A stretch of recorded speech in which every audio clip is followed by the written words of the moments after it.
Question number 27. A B C ಒಂದು ಲಂಬಕೋನ ತ್ರಿಭುಜ.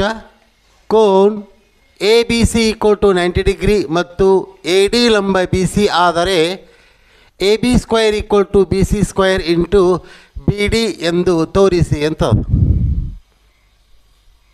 ಲಂಬಕೋನ ತ್ರಿಭುಜ ಅಂತಾರೆ. ಒಂದು ಲಂಬಕೋನ ತ್ರಿಭುಜ ತಗೊಳ್ಳೋಮಲ್ಲ ಕಚ್ಚಾ ಏನಾಗೋದಿಲ್ಲ.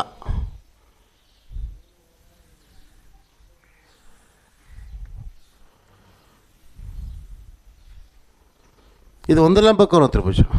ಯಾವ ಲಂಬಕೋನ ತ್ರಿಭುಜ? ಎ ಬಿ ಸಿ ಅಂತಾರೆ.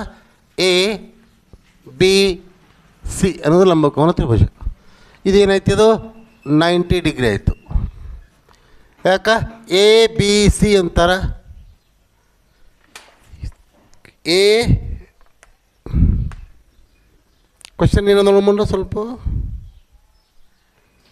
B A C, A B C ಎಲ್ಲ ಬಿ ಎ ಸಿ ಅಂತ ಮಾಡಬೇಕಿಲ್ಲಿ. ಬಿ ಎ ಸಿ ಅರ್ಥ ಆಯ್ತಾ? ಬಿ ಎ ಸಿ ಅಂದರೆ ಬಿ ಎ ಸಿ ಇದು 90 ಡಿಗ್ರಿ ಕ್ವಶನ್ದಲ್ಲಿ ಬಂತು. ಎ ಡಿ ಲಂಬ ಬಿ ಸಿ ಆದರೆ A B square = B C square A B square = B C into B D ಅಂತ ಹೇಳ್ತಾರೆ. ಅಂದರೆ ಡಿ ಎಲ್ಲದ? ನಾವೇನು ಮಾಡಬೇಕು? ಎದಿಂದ ಬಿ ಸಿಗೆ ಒಂದು ಲಂಬ ತಕ್ಕೋಬೇಕು. ಹಿಂಗೆ ತೆಗೆದೇವಂದ್ರೆ ಇಲ್ಲಿ ಲಂಬ ಆಯಿತು. ಇದು ಡಿ ಪಾಯಿಂಟ್. ಅರ್ಥ ಆಗ್ಲಿಕ್ಕತ್ತದ? ಏನಂತಾರೆ ಈ ತ್ರಿಭುಜದಲ್ಲಿ?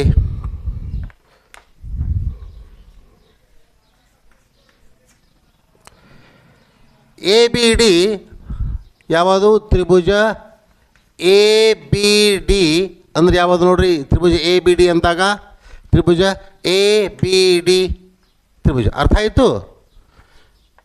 ಮತ್ತು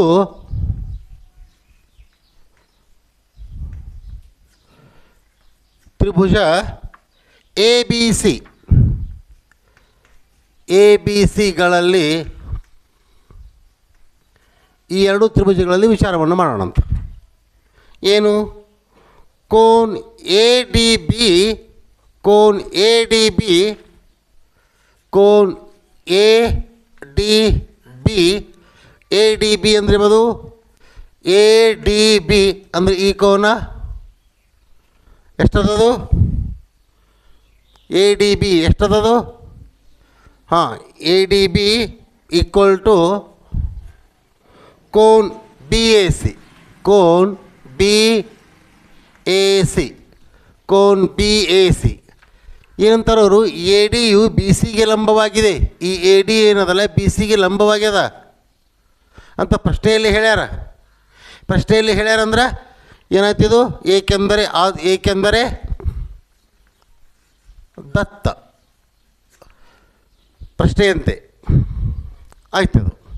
ಇನ್ನು cone A B D, cone A B D = cone A B D ಅಂದರೆ ಯಾವುದು?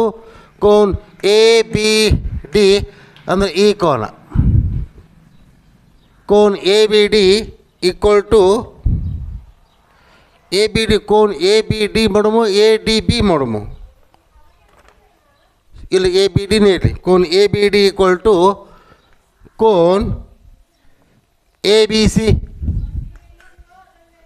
A B C, cone A B D. ಈ ತ್ರಿಭುಜವನ್ನು ಪರಿಗಣನೆ ತೆಗೆದುಕೊಂಡಾಗ cone A B D D ಮತ್ತು ಎ ಬಿ ಸಿ ಅಂದ್ರೆ ಎ ಬಿ ಸಿ ಅಂತ ದೊಡ್ಡ ತ್ರಿಭುಜ ಬಂದಾಗೂ ಇದೇ ಕೋನ ಆಗ್ತದೆ. ಈ ತ್ರಿಭುಜ ಬಂದಾಗೂ ಇದೇ ಕೋನ ಆಗ್ತದೆ. ಅಂದರೆ ಈ ಕೋನವು ಎರಡು ತ್ರಿಭುಜಗಳಿಗೆ ಸಂಬಂಧಪಡ್ತು. ಹೀಗಾಗಿ ಆ ಕೋನಕ್ಕೆ ನಾವು ಏನಂತೀವಿ? ಉಭಯ ಸಾಮಾನ್ಯ ಅಂತೀವಿ. ಏಕೆಂದರೆ ಉಭಯ ಸಾಮಾನ್ಯ.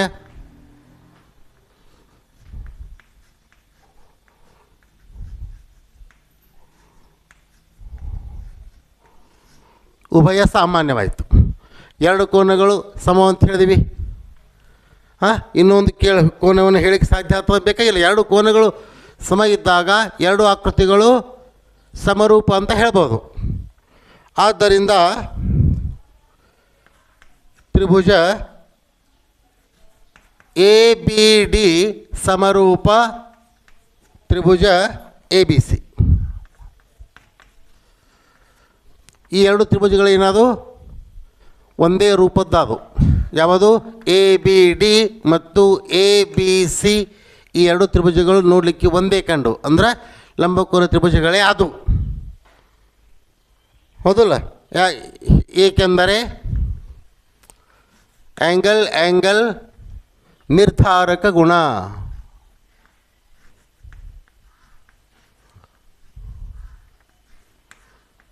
ನಿರ್ಧಾರಕ ಗುಣ ಅಂತ ಬರಿಬೋದು. ಏಕೆಂದರೆ ಆ್ಯಂಗಲ್ ಅಂದರೆ ಕೋನ ಸಮರೂಪತೆಯ ನಿರ್ಧಾರಕ ಗುಣದಂತೆ. ಸಮರೂಪತೆಯ ನಿರ್ಧಾರಕ ಗುಣಗಳು ಎರಡು ಕೋನಗಳು, ಎರಡು ತ್ರಿಭುಜಗಳಲ್ಲಿ ಎರಡು ಕೋನಗಳು ಸಮವಂತ ಹೇಳಿದಾಗ ನಾವು ಸಮರೂಪ ಅಂತ ಹೇಳ್ಬೋದು. ಆದ್ದರಿಂದ A B upon B C, ಆದ್ದರಿಂದ A B upon B C equal to A B upon B C equal to B D upon A B. B D upon A B. A B upon B C, A B upon B C ಅಂದರೆ ಚಿಕ್ಕ ತ್ರಿಭುಜದ ವಿಕರ್ಣ ಮತ್ತು ದೊಡ್ಡ ತ್ರಿಭುಜದ ವಿಕರ್ಣ. Upon ದೊಡ್ಡ ತ್ರಿಭುಜದ ವಿಕರ್ಣ ಹಾಕಿದೀವಿ, ವಿಕರ್ಣಕ್ಕೆ ವಿಕರ್ಣ ಹಾಕಿದೀವಿ. ಯಾಕೆ ಎ ಬಿ ವಿಕರ್ಣ ಆಗ್ತದಪ್ಪ ಅಂದ್ರೆ ಎ ಬಿ ಡಿ ತ್ರಿಭುಜಕ್ಕೆ ಎ ಬಿ ವಿಕರ್ಣ ಆಗ್ತದೆ. ಯಾಕೆ ವಿಕರ್ಣ ಆಗ್ತದೆ ಅಂದ್ರೆ ಲಂಬಕೋನದ ಎದುರಿನ ಬಾಹು ಅದ. ಅದೇ ಎ ಬಿ ಸಿ ತ್ರಿಭುಜದಲ್ಲಿ ಬಿ ಸಿ ವಿಕರ್ಣ ಆಗ್ತದೆ. ಯಾಕೆ ಅಂದ್ರೆ ಈ ಲಂಬಕೋನದ ಎದುರಿನ ಬಾಹು ಅದ. ಲಂಬಕೋನದ ಎದುರಿನ ಬಾಹು ವಿಕರ್ಣ ಆಗ್ತದೆ, ಅಥವಾ ಲಂಬಕೋನದಲ್ಲಿ ಅತ್ಯಂತ ದೊಡ್ಡ ಬಾಹು ವಿಕರ್ಣ ಅಂತೀವಿ. ಯಾಕೆ? ಸರ್ವಸಮ ತ್ರಿಭುಜಗಳ ಅನುರೂಪ ಬಾಹುಗಳು ಸಮಾನುಪಾತದಲ್ಲಿ ವಿಭಾಗಿಸುತ್ತವೆ. ಈ ಒಂದು ಸಿದ್ಧಾಂತವನ್ನು ಗೊತ್ತ ನಮಗೆ. ಏಕೆಂದರೆ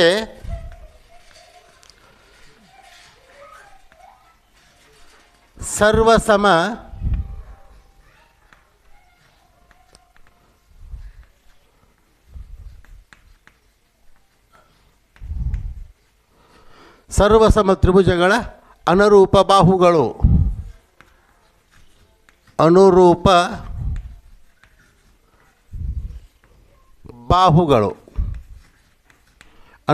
ಬಾಹುಗಳು ಅಲ್ಲಿಕ್ಕೆ ಜಾಗ ಎಲ್ಲ ಬಿಟ್ಟಿನಿ. ಅರ್ಥ ಆಯಿತು? ಕ್ಲಿಯರ್ ಆಯಿತು? ಇನ್ನು ಹೀಗಾಗಿ A B square equal to A B square ಅಂದರೆ ಅದು A B square equal to ಈ ತ್ರಿಭುಜದ ವಿಕರ್ಣ square equal to B D into B C, ಅಥವಾ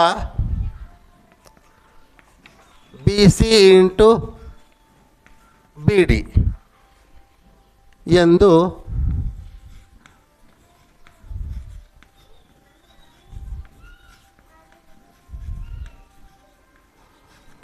ಎಂದು ಸಾಧಿಸಲಾಗಿದೆ. That's all.